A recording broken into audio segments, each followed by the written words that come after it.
Mä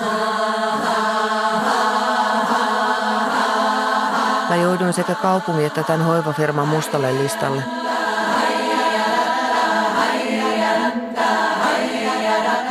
Meitä on ohjeistettu, ettei saa kommentoida työnantajaa. Nimeäni ei saa mainita, eikä työnantajaa. Kyllä näillä hoivakodeilla on jotain salattavaa, jos ne ei mua palkata uskalla. Päätin vaihtaa ammattia, jotta voisin olla päivittäin tekemättä moraalin vastaisia päätöksiä.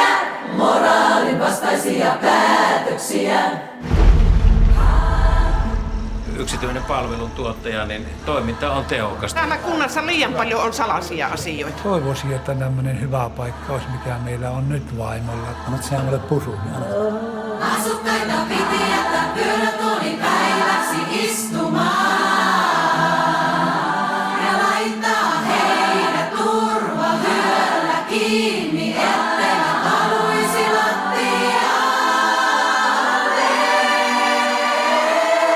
Hei, mitä sun kasvoille tapahtunut? Ootko sä kaatunut?